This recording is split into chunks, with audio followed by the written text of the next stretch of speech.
بسم الله وكفى سلام الله عليكم خيار ميل والبود الدنيا ka joogtaan رمضان مبارك afur wanaagsan suxuur wanaagsan qofba siday u tahay villa Soomaaliya oo dhulka lagu jiiday lafta gareen tuu ku dhigay waa sababta keentay inaan saacad live aan soo gali waayo caawa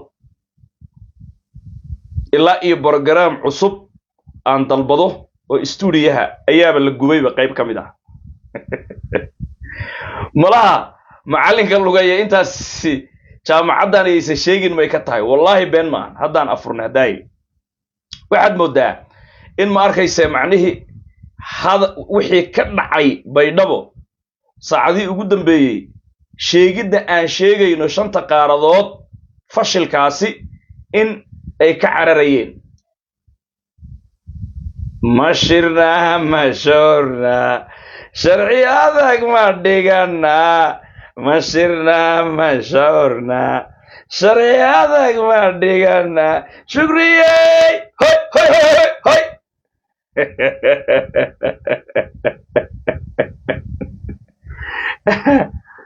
hey waan waramayaa caaw ana laha cawada ana hadli kar marka qof maalin bay u shidan tahay talyaanigu wuxuu yiraahdaa ama ingiriisigu tit for tat gabadh walba maalinteeda durbaanka loo tuma ama madfac loo ridaa marka cawada jaamacadda SMC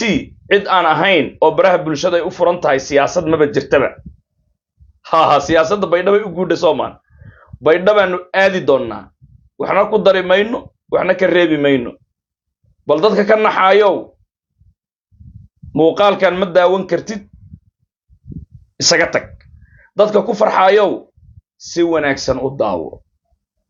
qaxwo ama biyo qabow biyo kulul waxa rabtidba waxaan xaraan ahayn soo dhigo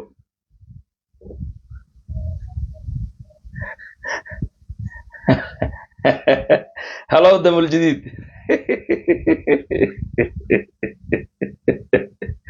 Allah nimankaas way nacibiin nimankaas aad ay nacibiyan ila iyaga been ku noolaa anigana been la ima tusaba iyo qof munaafiqeynay hal mar hadaan arko ya waligay ma aaminayo marka sidaas ay awgeed horta maantay waxa baydhabo ka dagay sidaad aragteen dhageystayaal daawadayaal ra'iisul wasaaraha jamhuuriyadda federaalka Soomaaliyeed mudane Dr. Cabdisalaan Dhaay oo u dhashay Digil iyo Mirifle wafdi uu hogaaminayo ayaa baydhabo ka dagay wafdigaasi isku raran buu ahaa isku raran gunteediyo agagaarka waa beri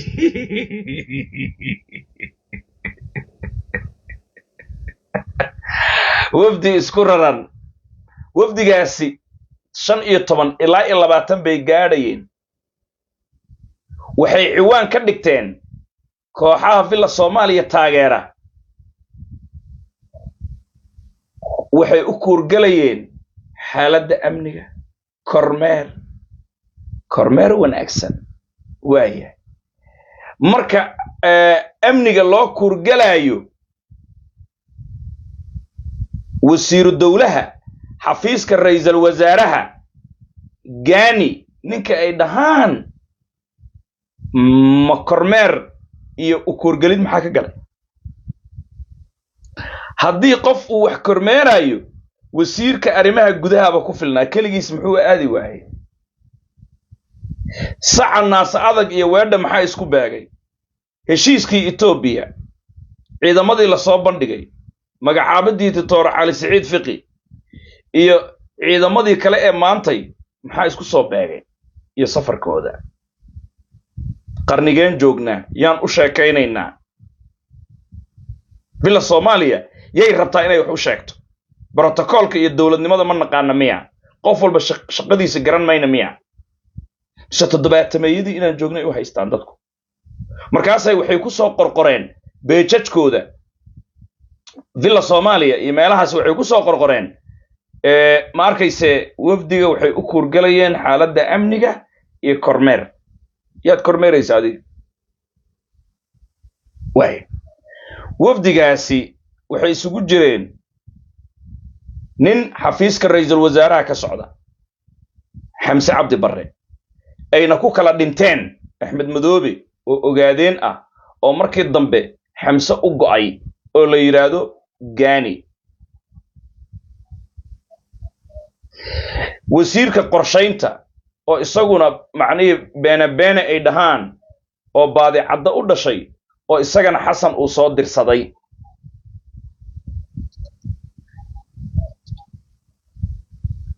warka ma ku dhacay xoosh baa socday kan xoolaha socday oo raxweyna aadan soronsoor baa la soo diray dhaay ra'iisul wasaaraha dalka la soo diray intaas ma haysaa dhaay ya la soo diray in uu ra'iisul wasaare noqdo lafta gareen baa geeyay ka shaqeeyay waanu garan karnaa aadan soronsoor erganimo ayaa loo soo dirsaday lafta gareen oo inta taagan weeyay waa arare waxaan ku barayaa aniga xoosh hawiye iyo digil iyo miriflo u dhaxeeya kintir oo dhaxyaal waay iyaga Puntland in lagu jabiyo al rabaa bes ama daarood in lagu jabiyo marka laba qof aan soo qaadanaynaa beene oo xasan sheekh maxamuud ka wakiil ah iyo ninka xamse ka wakiilka ah gaani iyo beene nin ogaadeen ah oo daarood ah iyo nin baadicadda ah oo ahwiye ah intaasi waad garatay dhaay lafta gareen buu la soo hadlay wuxuu yiri baydhabo inaan imaadaan rabaa ma imaanaysaa haa okay siyaasad kale isku soo hadlaynin haddaadan macniga laakiin haddaa imaanaysid walaalka ayaa tahay dhulkaadaa iskale si heer saraan kuu soo dhawaynayaa waana la soo dhaweeyey si gobonnimo leh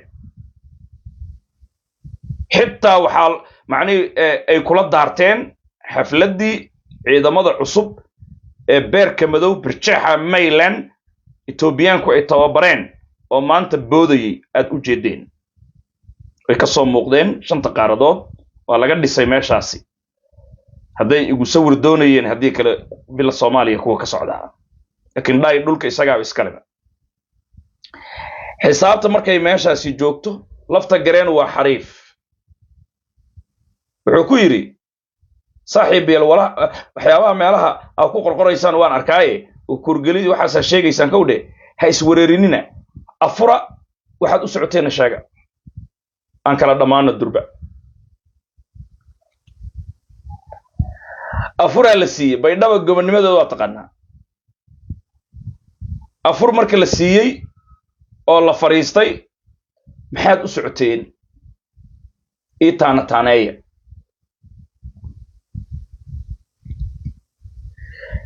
ra'iisul wasaaraha jamhuuriyadda mudane dhaay oo u dhashay digil iyo mirifle ayaa wuxuu yiri waxba waqti ka qaadi mayno waxbana ma arkayse warwareegi mayno annagu fariin sidayaal baanu nahay madaxweynaha Soomaaliya ayaa fariin noo soo dhiibay fariintaasaan ku sidnaa fariinta si daayuu yiri lafta gareen gacmo furan ku soo dhawaada iyo qalbi furan mudane dhaay wuxuu yiri fariin waxaana loo soo dhiibay madaxweyne lafta gareenow waxaana lagu dhahay u sheega madaxweynaha dawladda Mayland dalka khatar buu ku jiraa dagaal buu ku jiraa in dalka ma arkaysa adigu aadan curiyaamin dagaalka lagula jiro al-shabaab aad dawladnimada aad u naxdid wanaaga macnaheedu aan nagala shaqaysid oo ma arkaysa heshiis baa jira heshiiskaasi macnaheedu inaan wada ilaalino sidaasana loo soo dhiibay maadaama dagaal uu ku jiro doorashada inaad joojisid warka in la warwareejiyo saas uu ku dhahay ra'iisul wasaaraha lafta gareen hadalku uu qabsaday maadaama gurigiisa la joogo ma xanaaqin jawi degan wuxuu ku yiri dhageysta waa mahadsantihiin fariinsidayaal baad ahaydeen fariintiina waan idinka gudoomay dalka Maryland ama state kan ilaahay ka sokow anuu mas'uul iga dhigay wixii aayaha state kan Maryland ahna cid kale la warsan maayo dawladda dhaxaan isugu imaanaynaa wixii dawladda dhexe waa ka tashan karnaa laakiin state kan kama tashan karno state kan baarlamaan uu leeyahay wasiiruu leeyahay ciidamuu leeyahay budget uu leeyahay madaxweyne uu leeyahay anaana madaxweyne ka ah gudoomiye baarlamaan buu leeyahay Dr. Ali Saciid Fiqi baa ka ah marka wixii shaqadeena ah na fariimaysaan doorashada inaan qabsanayno inaan joojinayno cidna laga weydiin maayo waa mahadsantihiin ma arkaysa guriyana ku noqdo doorashadana waan qabsanayaa u geeya saas Xasan Sheekh Maxamuud adinka laakiin waa mahadsantihiin fariintii waa keenteen fariin ma soo qaadeen ha tan celiya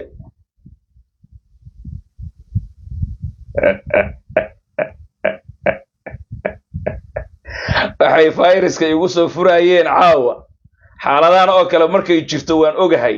waxay ummadda ku marin habaabinayeen maanta oo dhan inaan gubayo way garanayaan qudayda aa ka adag ilaahay awoodiisii darteed waayahay shakada markay meesha marayso beene nimay dhahaan iyo gaani ayaa hadalka qaatay beene waa wasiirka qorshaynta waay waa ninka Xasan Toosk uu soo dirsaday waxaan oo dhan waa lagu qarinay beene wuxuu yiri iyo gaani wuxuu yiri mudane madaxweyne Cabdicasiisow dawladda federaalka xukuumadda federaalka iyo adiga heshiis baa idin dhaxeeyay waxaan rabnaa heshiiskaasi inaan xoojino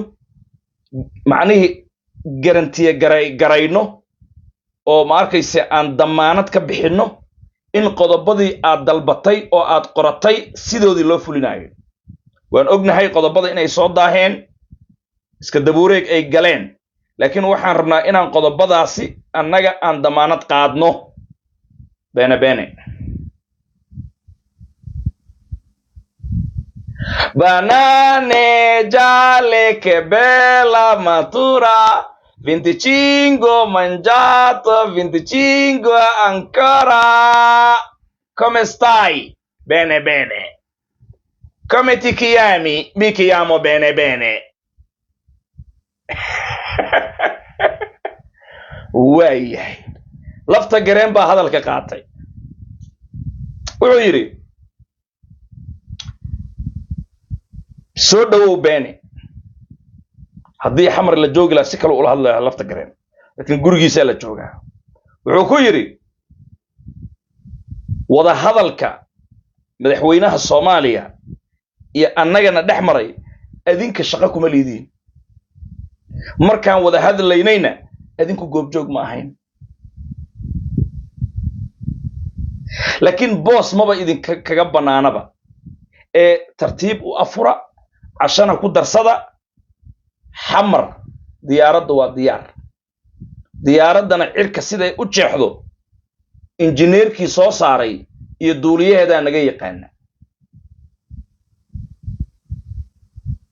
lafta gareen markay weedhaas ay ka soo baxday beene wajiga wuxuu ka dhigay kab oo kale ama as shot on fire shrinkis sidii shaati dadka la saaray oo isku soo kuduutay oo kale ama si kala daan u dhigo maqaar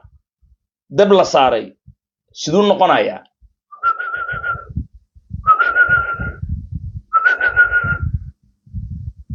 but he can do nothing ma samayn karade sambalool shoo taliyaha sirdoonka ah ayaa lagu soo katiinaday baydhabo lafta gareen uu soo katiinaday niyow isagoo katiinadaysan diyaaradda la soo saaray suu u dhaaranay xamar ha yimaado lafta gareen way noo taala wiilal saamshu tarwata ayaana ka degay ee lafta gareen xamar lafta America u dhoofay Sambalosh